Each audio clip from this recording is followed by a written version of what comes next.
Thanks everybody for joining us this evening, and thanks Matt for the kind introduction. I think to my job title, head of private client consultancy in the North. What it means in reality, we're a specialist team that work in St James's Place, helping our partners and practices such as navigation typically with the investment of large lump sums of capital. Now, there are many different ways you can get a large lump sum of capital in this country, but by far the most common is building a business and selling it. And to the tune of, say, 80% of the work that my team does is working with business owners when they sell their businesses. Hence, I've got a lot of experience working with business owners. Now, tonight isn't really about that end goal, but one of the points I hope that I'm going to get across is certainly when we're planning with business owners, quite often we're talking 5-10 years out in advance, because the planning that you do along the journey really does help you to have a better outcome at the end of it. I also hope the fact that 80% of what I do is business owners selling businesses gives you a lot of comfort that I know it's really difficult to drive a business. I'm employed, but my wife's self-employed. I know how difficult it's been for her in recent times. And as I always say to her, it is difficult. There's been unbelievable challenges recently, but I always remind her of the people that I work with and the ends that they end up achieving. Hopefully, gives her that motivation, and hopefully helps some of you guys to keep your eye on the prize as well. But in terms of financial planning for business owners, and certainly profit extraction to be a bit of a focus for this evening. When it comes to tax planning, both as just individuals but also business owners, I think it's fair to say that there's been a big shift in my time in the industry, particularly certainly since the global financial crisis of 2008, when it comes to financial planning. And it's been a real crackdown, not on tax evasion. Tax evasion is just as illegal as it's ever been. Nothing's changed there. The crackdown's on tax avoidance. And the thing about tax avoidance is it is a grayer area, because tax avoidance can be really simple and straightforward. I will quite happily say I avoid tax every single month. The way I do that, I pay money into a pension and I pay money into ISAs as well. That's tax avoidance. And I get tax allowances for doing that. The reason the tax allowances are there, though, is it encourages positive behaviours in me. It encourages me to save for my family's future and for my own retirement. That's why those tax breaks are there. And that's the side of the line we very much focusing on the allowances that the government gives us, but also crucially for the reasons that they give us. So in the past, and they are still out there, you will see, tax planning schemes that will take some minor bit of legislation and say, well, this obeys the letter of the law. The letter of the law doesn't even matter anymore. So when you see HMRC prosecute these cases, what they focus on is, does it fit with the intentions of Parliament when that legislation was first put in place? And that's all that matters. And we're very much about keeping on the right side of that. And I really believe that if you use the allowances that the government gives you,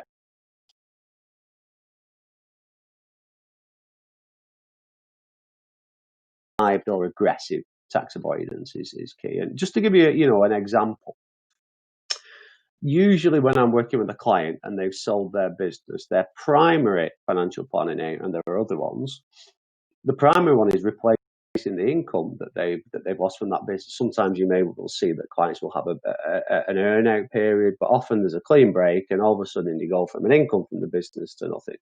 And really, you're going to use the proceeds of that business to help you to do that. And I often ask this question: what income can you receive in this country without a tax liability? And people will kind of tell me, it's £11,000 up to £12,000. They'll think about their personal allowance, and actually it's a lot higher than that. In this country, as an individual, just using these tax allowances, both your personal allowance but also utilising starting savings rate, personal savings allowance, dividend allowance, you're just shy of £20,000. So if you get your planning right in the build up to something like this, a couple can achieve £40,000 worth of income without a tax liability. And actually, that's the bare minimum. Just to give you an example of a couple I worked with recently, where we managed to get them an income of £70,000 every single year without a tax liability. And it was by utilising these 4 allowances for each of them. They've been really clever and prudent while they were building the business up. And whenever they could, they maximised their ISA allowances. And those ISAs had grown to a nice lump sum. And all we were doing now was converting them into income producing units so that these ISAs that have been growing tax free for all this time are now producing a tax free income for them to supplement that. And I hope that gives you an idea of utilising those allowances and doing it regularly and often can give you great outcomes along the way. First thing though I always point out when I'm working with business owners, particularly if they're at the early or middle stage of growing their business, if this is going to be, I often hear, the phrase, my business is my pension. There's nothing wrong with that phrase, though. I'll talk about pensions later and why I don't think there's anything wrong with that phrase at all, despite the fact that I'm such a big fan of pensions. But if that is such an important thing to your future, why wouldn't you protect it? And one thing we do see in this country is businesses, and you can Google the stats that are publicly available there, chronically underprotected. And just to give you, an idea of 3 obviously as shareholders or partners, we'd always recommend putting a shareholder protection plan in place for the really good reason that imagine you're in a partnership and the worst was to happen and one of the partners was to pass away. Now, ideally, the shares in the business would pass to the to the remaining partner, and a sum of money would pass to the surviving spouse. That's not always possible. Most businesses don't have the liquidity in place to provide a sum of money to the remaining spouse for the shares, and so actually the shares can end up in the hands of the surviving spouse and not in the hands of the surviving partner. And that's an outcome nobody really wants. And the shareholder protection is just a really simple plan that we write in trust so that things end up in the right hands. Money ends up in the hands of the spouse, and the future business ends up in the hands of the surviving partner. Really simple plan to write, but it's really important you get the right trust involved in there. Key person, I think, is one that there's increasing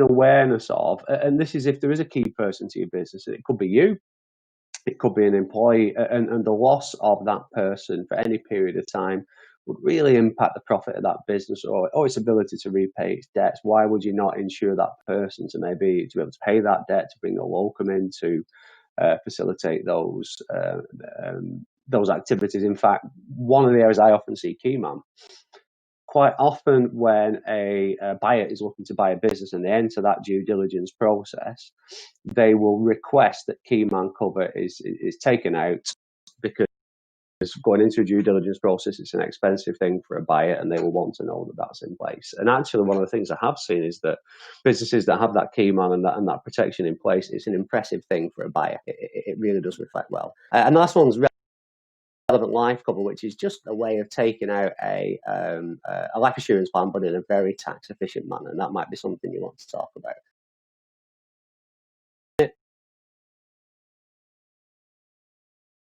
Business, and cash is important to any business. I don't need to tell you guys that for various reasons. What I would say isn't a good outcome for most businesses is to have all of the, particularly if there's a reasonable amount of cash in the business, is to have all of that cash in just one bank account. The reason I say that, 2 reasons. One, potential risk. As unlikely as it may seem, major banks can go bust, can get into financial difficulty, and if that happens, you're only protected up to £85,000. If you've got more than that, you will lose the amount on top of that. And the other side of it, I think, is that no matter how good the bank that you bank with, in the world that we live in of near zero interest rates at this moment in time, or just 2 weeks ago, we heard from the US Federal Reserve the statement that they're willing to overlook or look through periods of higher inflation, basically confirming they're happy with low interest rates for an even longer period. And similar messages from our own central bank, that holding cash in any form is going to be really difficult for it to keep pace with inflation. For those 2 reasons, a good cash management platform is vital, and we're lucky enough that we have access to one at St James's Place in the form of something called Flagstone, and it is an absolutely brilliant product where essentially all you do is you open up an account with Flagstone, and it's just like opening up a bank account. But from that account, you can then open up multiple bank accounts without having to fill in any other application forms, and you can manage the cash in your business so that certain parts of it are in instant access.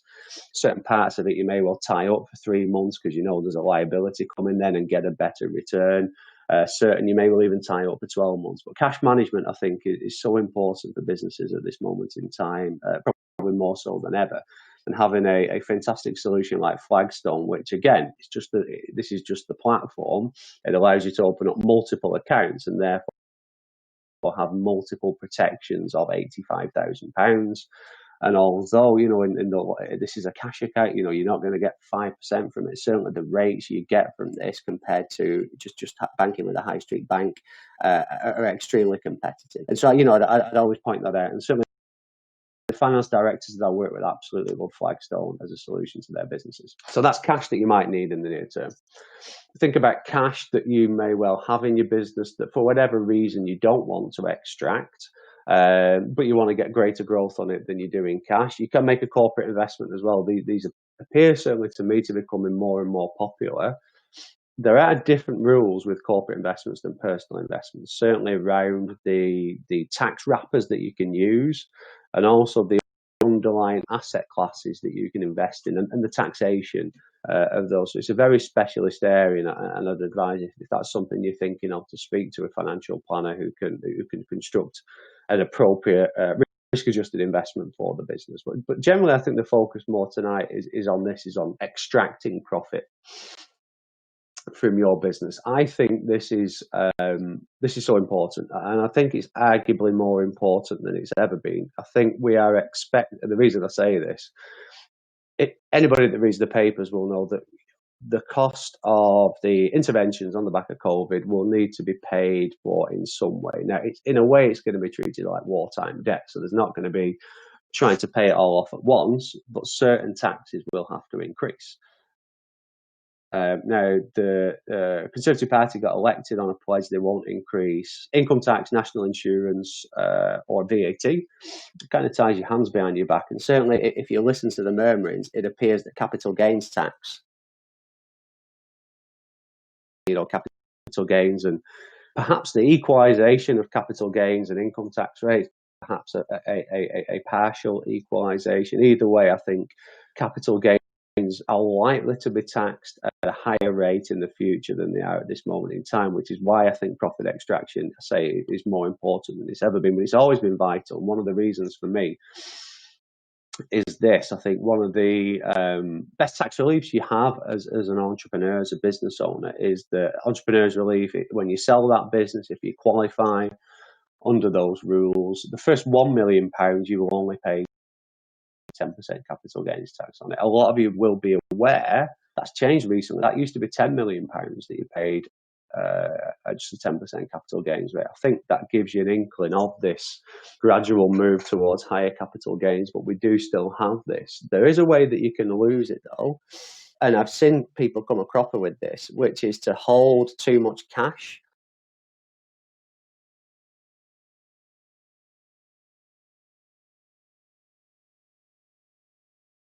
Money feels like something that's a pain if you don't need it, and everybody needs it, and there's a tax liability. It just looks better when it's in the company.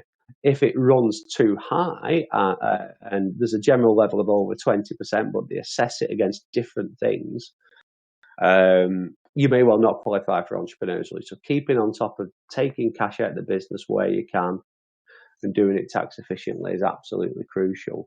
And hopefully what I'm going to do now is just demystify this idea of taking out money tax efficiently from a business, because I do see people get in a muddle with it, really. And there's only really 3 ways that you can take money out of a business. So just remember, there's only 3 ways I can take money out of business. I can take money out as a salary, and I will pay income tax and national insurance contributions on that. I can take money out as dividends. I can have 2,000 of those tax-free every year, and then I will pay tax at either 7.5, 32.5, or 38.1%, dependent on my marginal rate for tax. So, basic rate taxpayer 7.5, higher rate 32, etc. Now, if we just, focus on those two briefly. It used to be that most people pay themselves, a fairly small salary, enough to get yourself your national insurance contributions for your state pension. But everything above that was paid as dividends, because dividends were a lot more attractive from a tax point of view. They still are more attractive than salary for business owners, but the gap is far smaller than it previously was, and that is maybe another area to watch out for in the autumn statement, that there are rumours that maybe that gap will get closed a little bit more as well.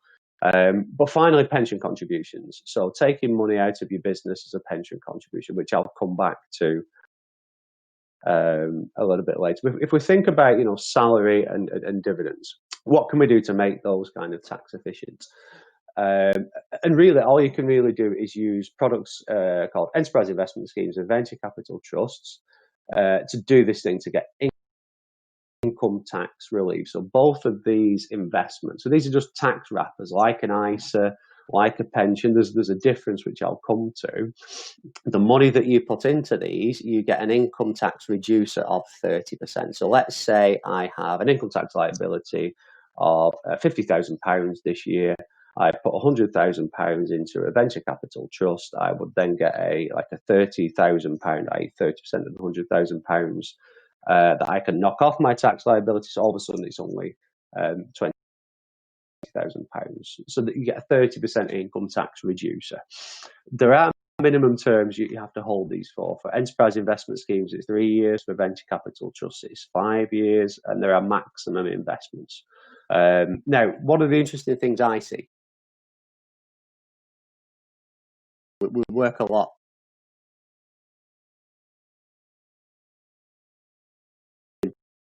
the business sells, and crucially, I think, for venture capital trusts, and I'd always look to a venture capital trust over an enterprise investment scheme if the primary need is tax efficient profit extraction for a business owner, is that they will then produce dividends that are tax exempt, and again, that can add to that tax efficient income when you sell those those dividends that may well accrue in your venture capital trusts. Both of them qualify for tax-free growth. Now, enterprise investment schemes do something slightly different as well. You can use them to defer the payment of a capital gains tax liability, so it doesn't make the liability to go away. But if you have a gain, if you invest the full amount of that gain, so it's not the liability, it's the gain, into an enterprise investment scheme, you don't have to pay capital gains tax on that gain until the year you disinvest from the enterprise investment scheme. If you hold the enterprise investment scheme till death, that capital gain dies with you. There's also IXT exemption and loss relief.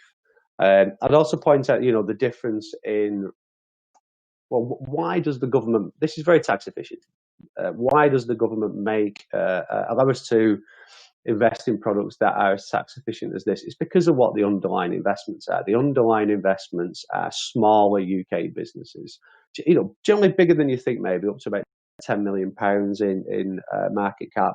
Colin might be able to correct me if that's wrong. But certainly, smaller businesses than you would invest in, say, in a standard portfolio of multinational businesses, such as we facilitate at St James's Place. So because they're smaller, the higher risk, and they are less liquid. Now, venture capital trusts tend to spread that risk across multiple, smaller businesses, and therefore they're more liquid, they're easy to get in and out of. It's one of the reasons why I prefer them to an enterprise investment scheme if we're just talking about tax efficient profit extraction. Enterprise investment schemes, probably higher risk, less liquid. The added benefit, though, is probably the IHT efficiency, in that money in them is outside your estate after 2 years. Again, just to back up how legitimate these are as financial planning tools, on your tax returns there are boxes specifically for you to fill out to show your contributions under venture capital trust and enterprise investment schemes. So these are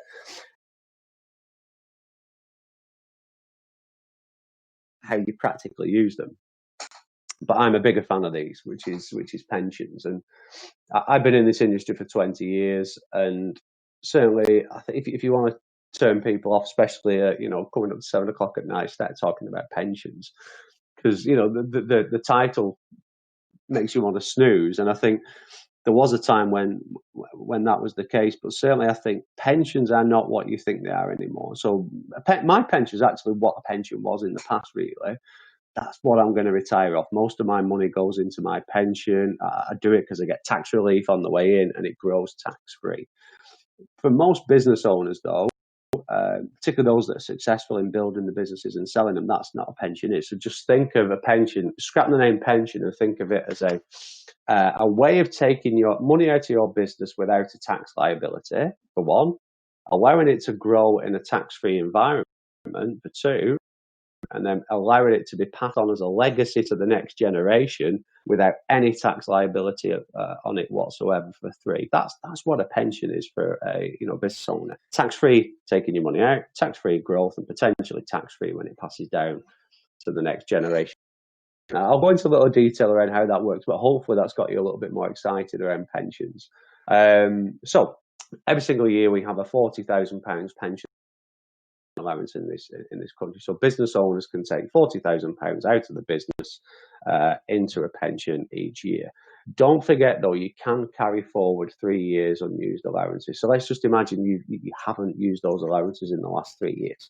You could potentially put £40,000 in for this year, 120,000, which gives you 160,000 into the pension. So what that does immediately, it reduces your profit by 160,000, which means you've got a corporation tax saving of 30,400. Don't forget, again, I'm talking a lot about the autumn statement. There's a very good chance that corporation tax will go up, and therefore that could be even higher.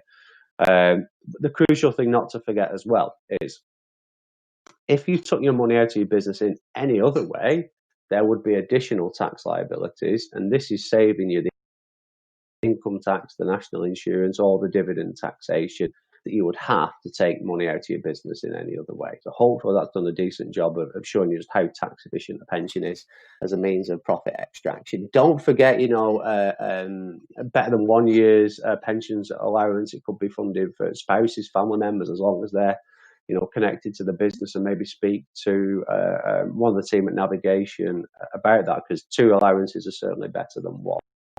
But I wanted to kind of break down as well a little bit to you, I suppose, I'm extolling the virtues of pensions, what you do with them later, how it kind of works. I've already spoken about the fact that it's take the money out and it grows tax free. What's the bit after that? What's the end game? And this was a decision tree that was put together after an event called Pensions Freedoms, which really changed the way that pensions work and complicated them in a lot of ways from what they were before, but certainly to me made them far more efficient, but also far more dangerous, because the old decision tree was kind of like 2 or 3 lines, and it was really like a straitjacket what you did with your money, because the old pension system was based around stopping you from spending all your money before you die. That isn't the case now. That isn't how this system is designed. This system's all around giving you the freedom to choose what to do with your money in retirement. That's a good thing, as long as you're getting advice, as long as you're aware of the consequences. But what hasn't changed from the past is this: the fact that, again, take money out of the business without tax consequences, grows tax free. At the end of it, 25% of whatever you've got, not just the money you've taken out, all that growth, you can take out as a tax-free lump sum. So there's no tax whatsoever to pay on that as well, which to me just adds to that tax efficiency. That hasn't changed. I don't think that's likely to change. What has changed really is what you do with the 3/4 of it, because it used to be that essentially most people annuitised the rest of it. And what that means is that big sum of capital disappears forever, and what replaces it is a guaranteed income for life. So it's like using a pension pot to simulate a final salary pension, essentially. And one, with the low annuity rates, which are driven by the fact that we live so much longer than we used to, driven by the fact that government bond yields, which give annuity rates their returns, are so much lower than they've ever been historically. I mean, they don't particularly offer a lot of value to people now. And it's better to think now about 3 options, what you do with the rest of that money. Annuity is still an option. It's still the only way you'll get a guaranteed income for life. The catchily titled uncrystallised funds pension lump sum is still an option. What does that mean? Well, do you know what? Essentially, you could take 100% of this as a lump sum. Again, you couldn't really do that before. You could take your full pension out on the day you pass 55 or 57, 52. 25% of it will be tax-free. The crucial bit to remember is 75% of it will get added on to your income tax liability for the year. So certainly full encashment of a pension doesn't particularly make much sense to a lot of people.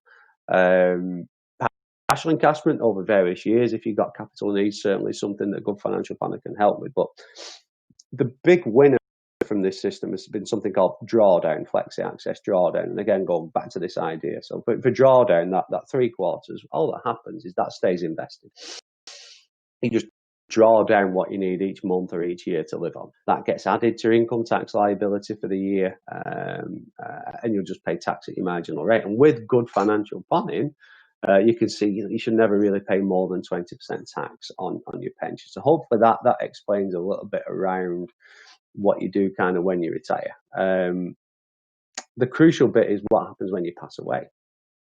Okay, so hopefully when you pass away, there's something left in the pension. It could be a big amount, it could be a small amount. Now, if you pass away before the age of 75, whatever is in that pension will transfer down to the next generation completely free of tax. So that's both inheritance tax, but also any income tax or capital gains tax, etc. The full lot would pass down free of tax, which is an unbelievably tax efficient way to transfer wealth between generations, the most tax efficient manner. As tax efficient as that is, most of us, I think, would rather live past 75, and after 75 there are tax consequences. But it's not inheritance tax. So for a business owner, that's crucial. The tax consequences, if you pass your pension away after 75, there is still no IHT to pay. The only tax that will be paid by the next generation as they take their money. So as they took that pension, it will be added to their income tax liability for the year. So if they were sensible, if there was a plan in place, it probably wouldn't take that when you passed away, because most likely they'd still be working. They'd use that as a sum to maybe allow them to retire on, them to draw down the income on, and actually, hopefully, if you're really successful in building the business, have enough left over to transfer down to the grandchildren, again, in a tax efficient manner. And I often say, you can have, I mentioned earlier, I don't see, some financial planners have a problem with the statement, my business is my pension. I don't, because I very much think retirement planning is just about building up pots of money. Now, I think there's risk in having just one pot as your plan. I absolutely do. And I think, having a diversified plan is key. But pension is just a wrapper. You can have a brilliant pension with a brilliant retirement without a penny in a pension if you growing money in other sources. And at the accumulation stage, that's what we're doing. We're growing all these little bubbles. Then at decumulation, or when you retire, we're figuring out what's the most tax efficient way to spend that money. Now, the problem for a lot of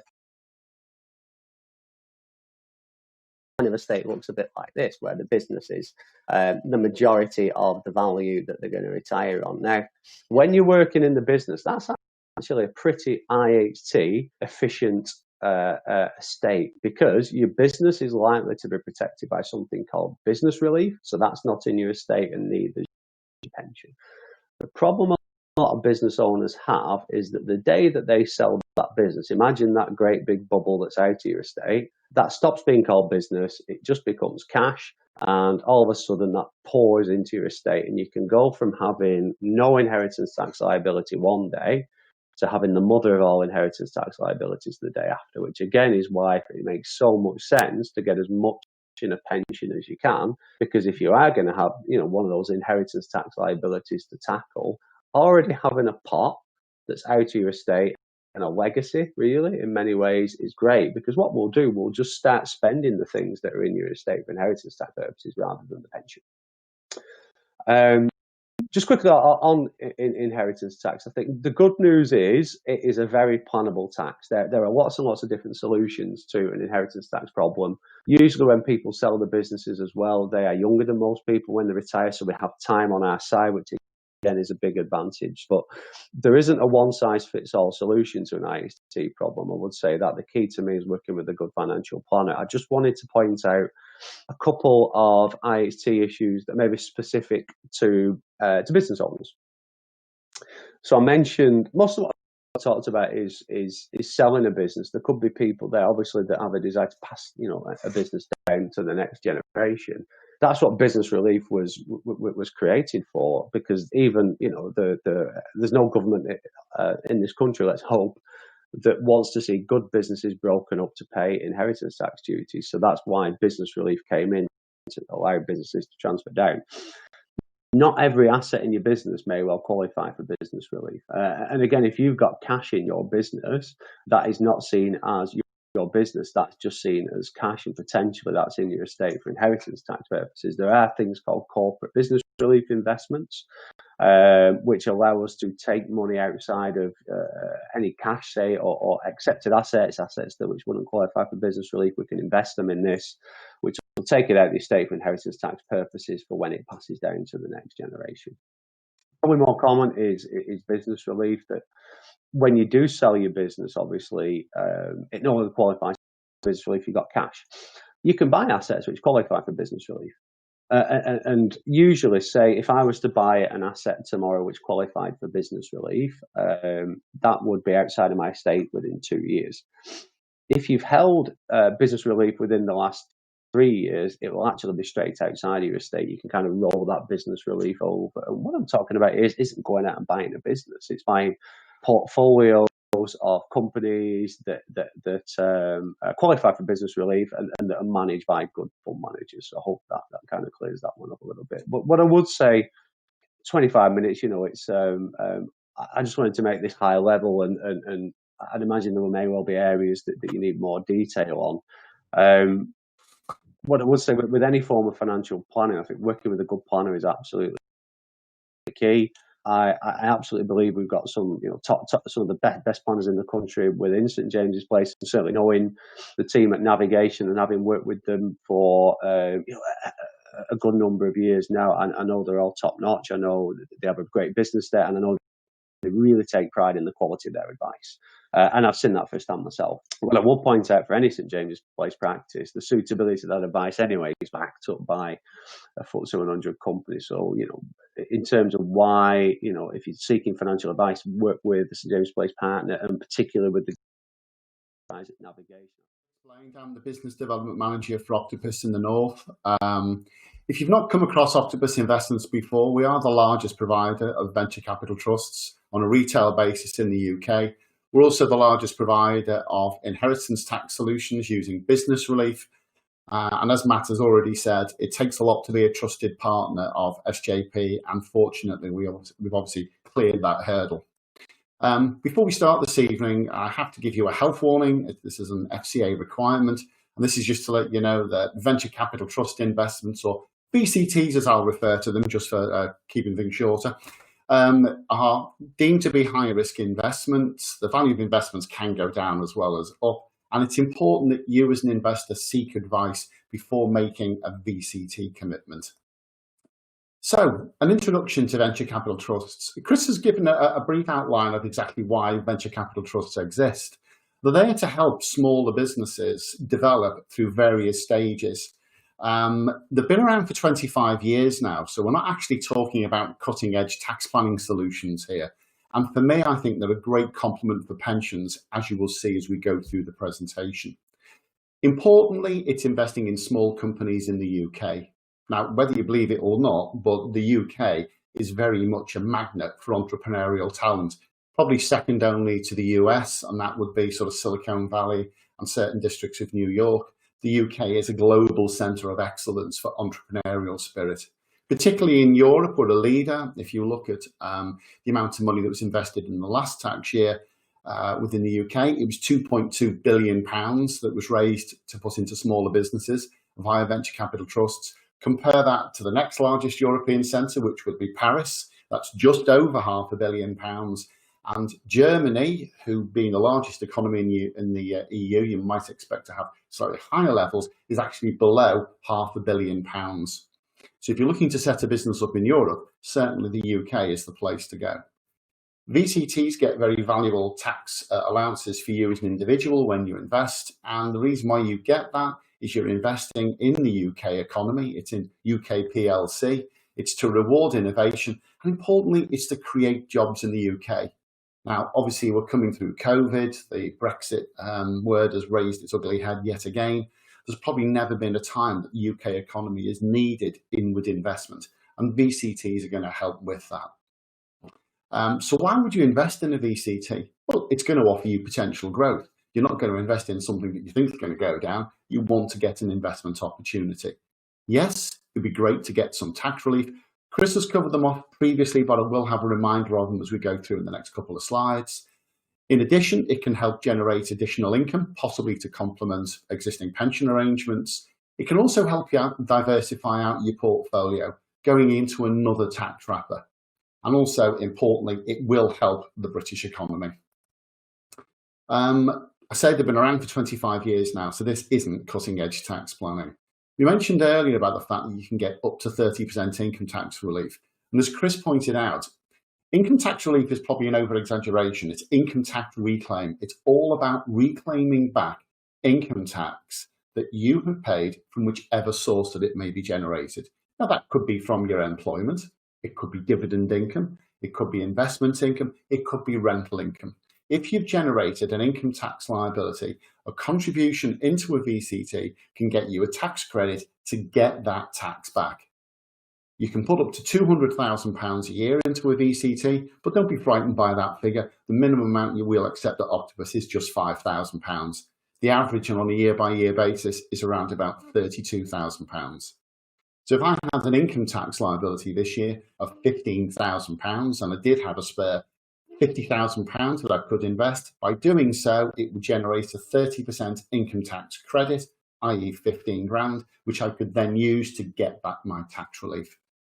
You'll get tax-free growth from within a VCT for the risk that you're undertaking for investing in smaller companies, and that growth can be distributed via tax-free dividends. Now, some of you will be business owners, and you're probably aware that you get a £2,000 a year tax-free allowance for dividends. Any dividends generated from VCTs is outside this allowance. It doesn't eat into it. Importantly, the contribution that you make to a VCT must reclaim the tax in the tax year that you have incurred the liability. So most VCTs will open up for capital raising normally in the second half of the tax year rather than the first half, when people start to identify just exactly what their tax liabilities are. So how does a VCT work? I'm going to make reference to something called Titan, the Titan VCT. This is the UK's largest VCT and it's Octopus's flagship. And I'm not here to do an advert for this, but it's just to let you know that a VCT, the clue is in the title, it's a trust, it's a collective investment. Some of you will be familiar with investment trusts, unit trusts, sometimes referred to as OICs. These are pooled investments. And we will be investing on your behalf in companies at various stages of their development. Some companies you might be familiar with the names, some companies you won't have heard of, but that's then down to the skill of Octopus to decide which of these investments that will deserve the funding that we can create for them. To give you an idea about how a VCT would be run, normally there's a portfolio of around about 75 to 90 companies in it. I say some at different stages of their development. Often at inception, we won't make huge investments into a business. It will be smaller. It will be a smaller amount of money because not all businesses will get through the first 3 years of trading. So we don't want a big exposure to loss. But as we set certain benchmarks for these companies, and we will be on the boards of these companies to help them develop, we will actually then increase the funding up to, in certain circumstances, up to £20 million, depending on the type of company and the environment it trades within. And that can be based upon turnover, it could be based upon pre-tax profits. Whatever benchmarks we set, we can then go in and put more money in. Some names will be familiar to you. I'm going to have a look at some of the portfolio companies within our Titan VCT, just to give you an idea about some ideas that we undertake and some themes that we follow, but it's just to put some meat on the bones. We focus in 3 areas, which is the future of money, deep tech, and also healthcare. Now, Inrupt, new company founded in 2017. By whom? Some of you may have heard of a gentleman called Tim Berners-Lee. Tim Berners-Lee is accredited with the creation of the World Wide Web. Well, the one thing that Mr. Berners-Lee has found has been an issue for him is the corruption of that data. And what Inrupt does by some software called Solid is basically put the power of your data back into your hands rather than into different companies. It's innovative, But the fact that you've got Tim Berners-Lee at the helm is also very good for the reputation of this business. Let's have a quick look at Kazoo. I'll mention this because we have a theme of following teams at Octopus. And this is a team that's led by a gentleman called Alex Chesterman. A name might not be too familiar with you, for you, but back in 2013, he was awarded Entrepreneur of the Year. Reason being is he took Zoopla, which is the online estate agency business, from a company that was valued at £5 million to the first VCT company that went through the £1 billion barrier. Now, this guy has a gifted team around him, and you've probably seen the adverts on mainstream television for Kazoo. They've also started advertising on the shirts of Everton Football Club this year. They're their main sponsor for their first team kit. And this is a new way in which to trade cars. This guy is a disruptor. He did this with a estate agency, and he's going to do this in the way in which we trade second-hand cars. Two more just to look at before we move on. One is Wave Optics. Quite interesting, this. You can see I'm wearing a pair of glasses today. This is actually what they call augmented reality. And this is the use of smart glasses that basically transpose onto the lens information. Now, it's got a great future for gaming, which is a huge worldwide opportunity for many companies, but it's also great for people that need to use their hands within a job and need information. And rather than turning over manuals, it's there in front of you on short wavelength within the lens of your glasses. Future of health. What's this? This is the last case study I'll give you. This is LV. And LV was a company that was established by women for women, and we call it Femtech. And that photograph there is actually a silent breast pump. And it makes sense for women's medical requirements to be designed by women. And that's exactly what LV does. So we've got great hopes for all four of those companies going forward.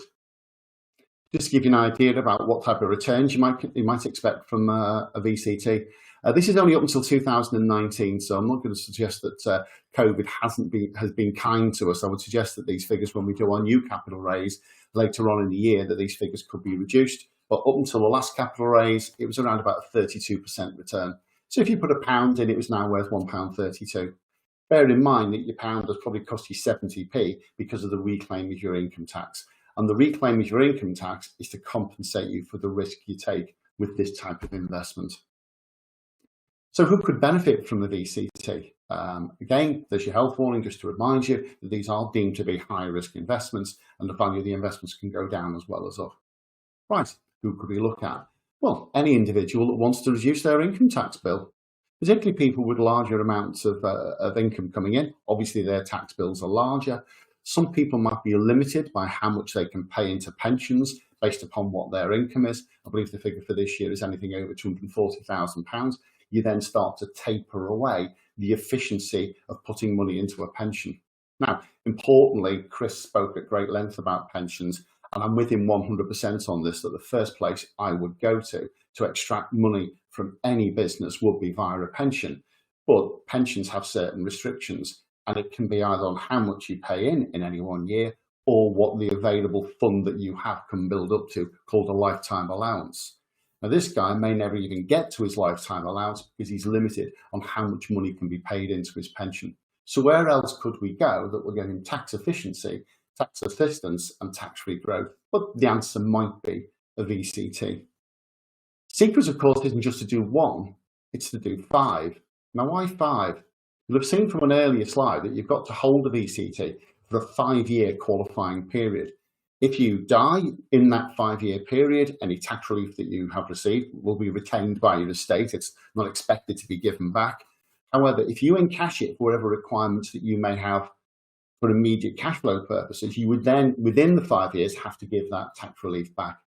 But the key thing here is that once you've run a 5-year window with a VCT, the money can be taken out and reinvested in another VCT, and you can get your tax relief all over again. So many people set up a conveyor belt of 5 VCTs. So once you've hit year 6, it's a question then of taking the one you did out 5 years ago and reinvesting it in year 7, the one you did 2 years ago, and so on and so forth.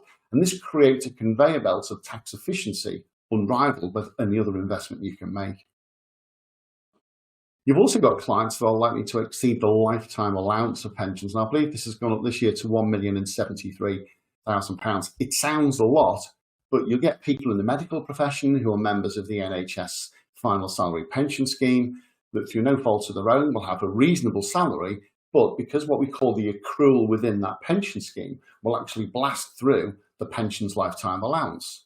If that's the case, paying money into a personal pension or a self-invested personal pension wouldn't make sense. You'd need to look to an alternative solution. Now, importantly, it's not just about paying money into pensions. You should also look to max out on what money can be paid into your ISAs. But your ISAs is only £20,000 and a VCT is 10 times that amount with the ability to pay up to £200,000. You won't get any tax assistance on your way into an ISA, whereas you will do with a VCT. However, there is no holding period, that's a minimum holding period with an ISA, but there is with a VCT, which is 5 years. But both will enjoy tax-free growth and dividends.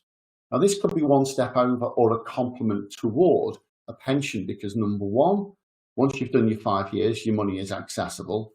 It can be deemed to be all tax-free cash as opposed to just 25% under a pension. And as I say, you're not limited as to what age you can access this type of investment. So it could be a great complement to people that are challenged by how much they can pay into a pension or indeed how much their pension can grow to.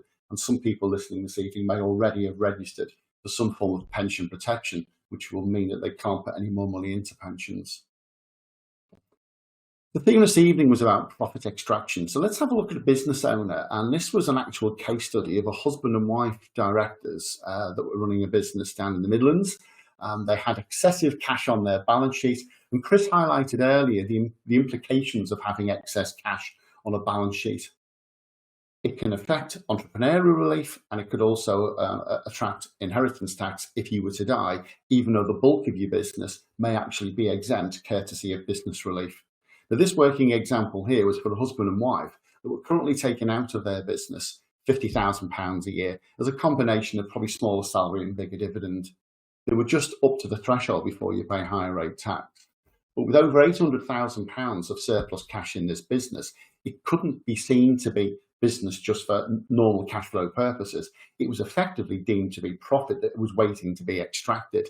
So how can we get it out of that business tax efficiently? I said earlier that the first place I would go to would be a pension, but this couple were already maxed out on their pensions.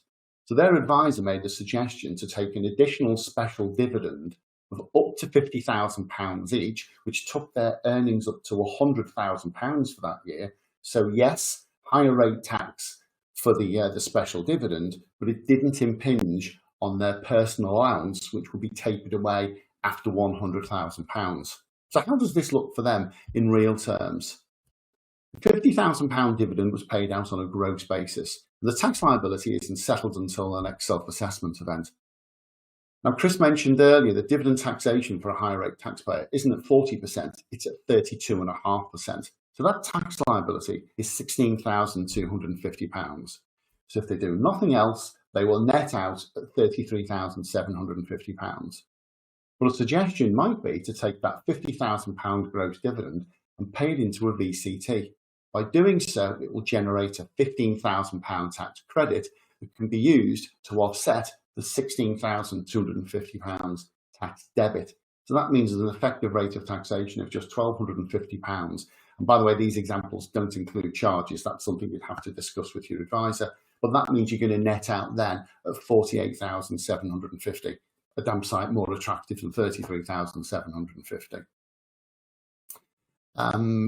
VCT investments, once a financial advisor has recommended them to a client, often it will require affirmation from the client's accountant. If that's the case, Chris mentioned earlier about a number of areas in which you can actually look for more a holistic approach to what you're doing from financial planning, not just built around pensions, not just built around profit extraction to potentially fund VCTs, but there are lots and lots of other areas of planning that you will need to discuss with your accountant, because in our experience, often it's a case of maybe your accountants might look backwards rather than looking forwards. You need to get that holistic advice. You need to plan for your future, what your exit strategies are like, and also planning for any financial problems that might come along before you exit the business. A big one, of course, being death.